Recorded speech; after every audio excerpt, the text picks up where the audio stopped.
আসসালামু আলাইকুম। আমি ডক্টর আকিফা জাহান, বিএইচএমএস কনসালটেন্ট, কিউর পয়েন্ট কনসালটেন্সি। আজকে আলোচনা করব হচ্ছে খাবারে যে আমরা তেল ইউজ করি আসলে কোন তেলটা ভালো বা কোনটা ক্ষতিকর। সচরাচর আমরা যে তেলটা ইউজ করি সেটা আমাদের শরীরের জন্য আসলে কতটা ইফেক্টিভ। অধিকাংশ মানুষই আমরা রান্নায় ইউজ করি হচ্ছে সয়াবিন তেল। তো সয়াবিন তেল হচ্ছে একটা প্রসেসড ফুড। সুস্থ শরীরকে অসুস্থ করার জন্য যেই খাবারটা বেশি দায়ী সেটা হচ্ছে প্রসেসড ফুড। এটা আমাদের শরীরের জন্য আনহেলদি।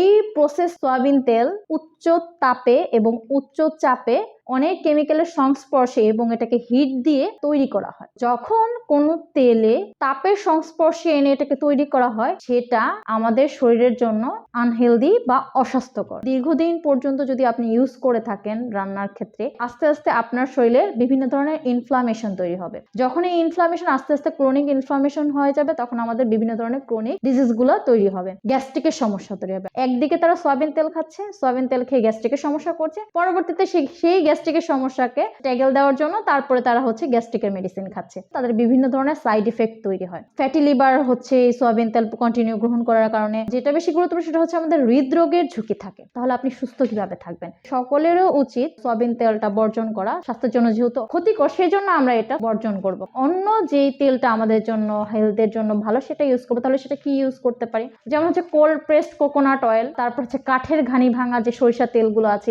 এটা আমাদের শরীরের জন্য ভালো। এছাড়া কোল্ড প্রেসের মাধ্যমে যে অলিভ অয়েলটা তৈরি হয় সেটা, তারপর খাঁটি ঘি, যে কোনো একটা অর্গানিক যে তেল আছে সেটা আপনি প্রাকৃতিক যে তেল সেটা আপনি ইউজ করতে পারেন। কিন্তু অবশ্যই এই তেলগুলো আপনাকে ঘানিতে ভাঙানো হতে হবে, যে কাঠের ঘানিতে ভাঙানো।